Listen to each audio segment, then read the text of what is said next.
What's up, everybody? I'm Greg Miller, and all of my dreams are coming true because, yes, the Suicide Squad movie is happening. It's moving forward, and we're going to talk all about it right now. Joining me from lovely Los Angeles, IGN LA editors Eric, Jim, and Joshua. Hello, boys!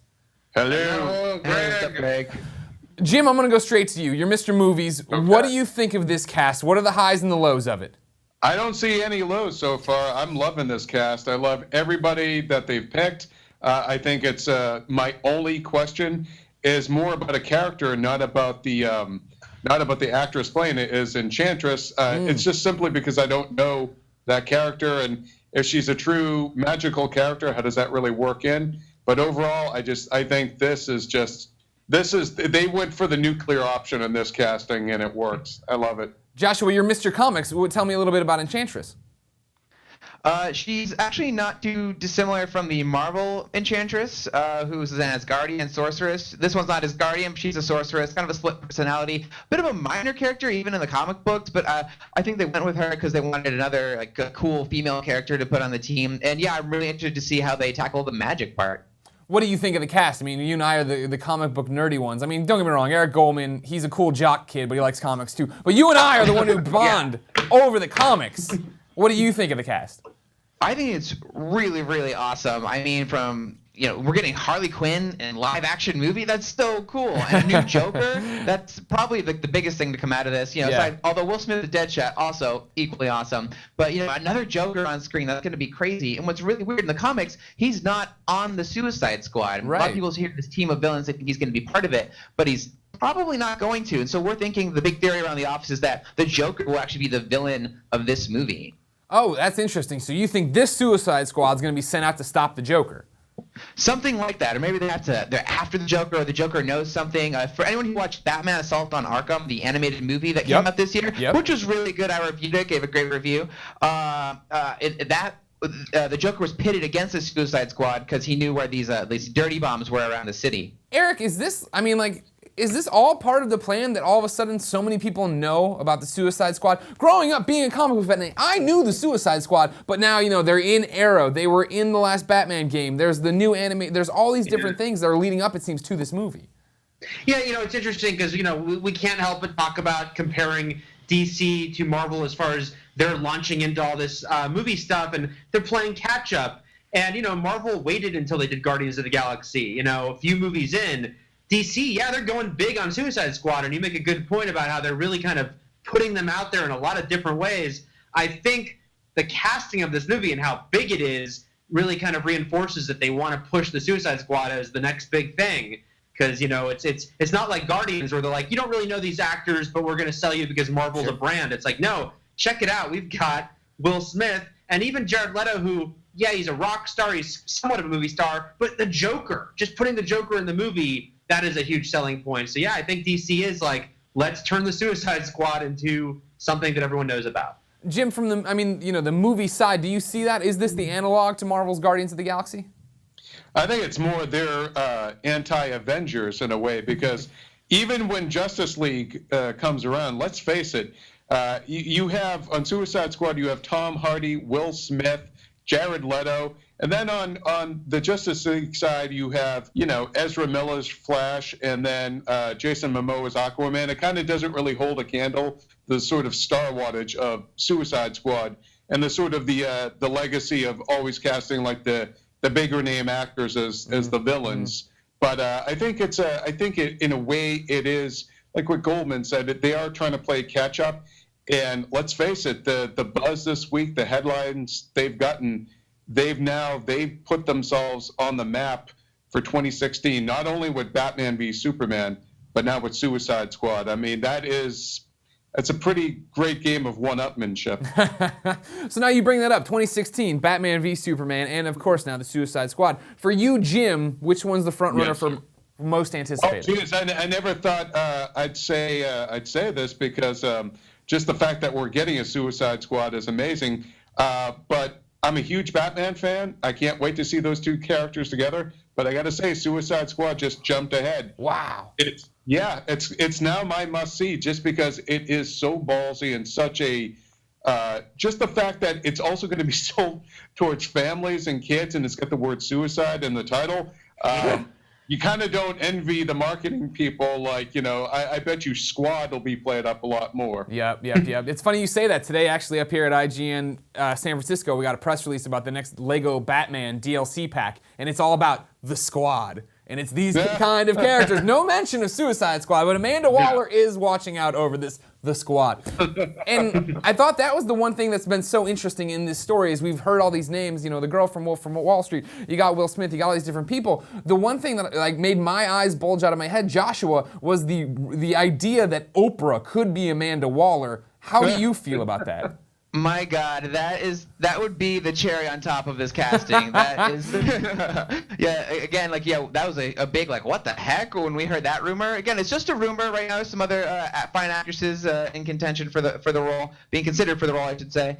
And but yeah, Oprah as the Wall would be amazing. She's a great character. She's like a hard ass, and she's doesn't take any funny business or anything. And she's really sending these villains who she doesn't really like that much to their deaths to further her own agenda, which is a really cool character. She's been in the Green Lantern movie. She was in the Arrow TV show as the head of Argus. But I like they're sticking to her body type from the comic books, which is like a full-figured woman, we'll call it. And so they're going for an actual woman who could be the Wall. And for it to be Oprah Winfrey is amazing.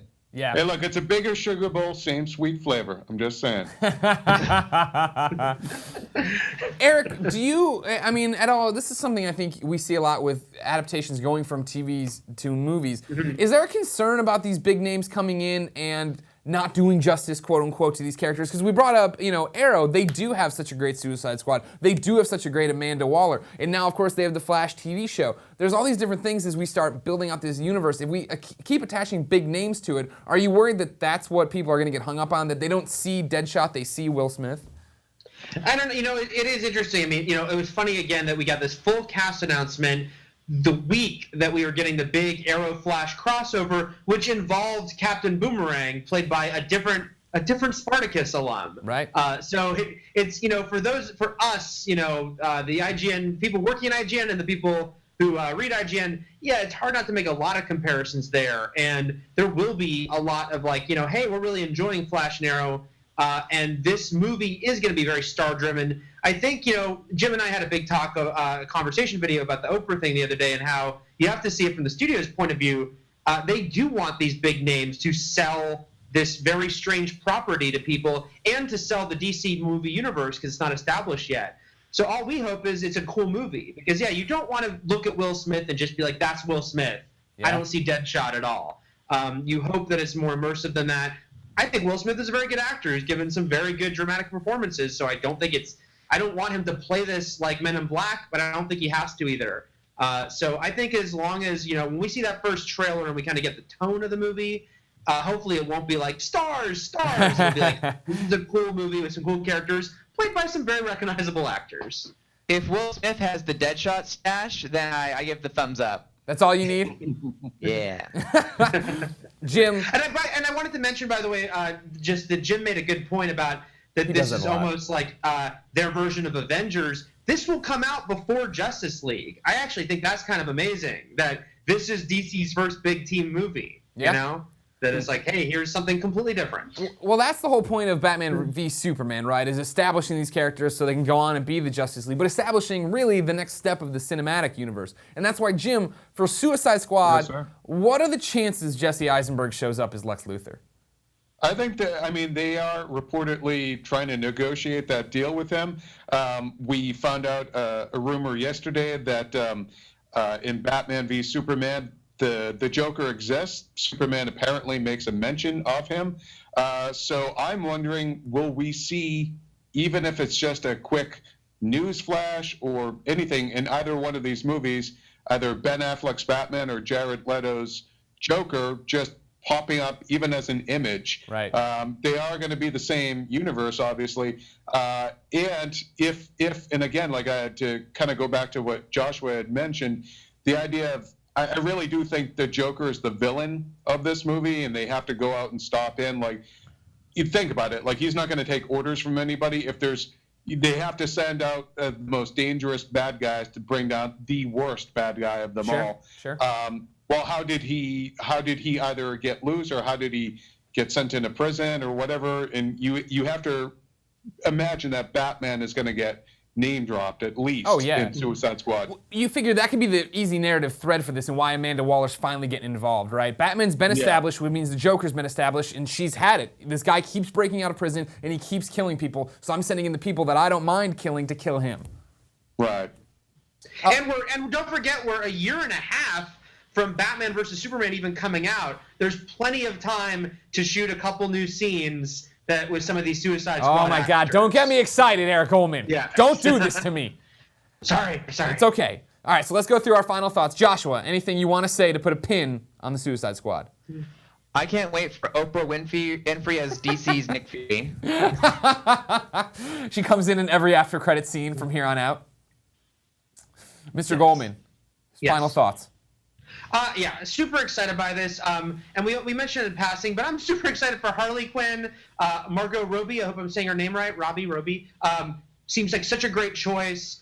Such a cool character. I'm just excited to see her in live action finally, besides that little Arrow cameo. And I want to see how much history there is there. Again, we can only speculate. Do she and Joker have that comic book cartoon history? And now it's like, basically, we need your help to catch your Psycho X with your Psycho 2, but he's even worse. So very excited to see the Joker-Harley dynamic. That's awesome.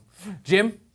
I second both of their thoughts, but I am also really, really eager to see how does Jared Leto top, or at least differentiate his Joker from the Oscar-winning turn of Heath Ledger, somebody who defined that character now for an entire generation. It takes somebody either with an enormous ego or absolutely crazy to want to even go there and try and do that. So I can't wait to see what he does with that character to make it his own, and to set up a new Joker for this now kind of canon DC filmic continuity. Well, there you go. Guys, thank you so much for your time.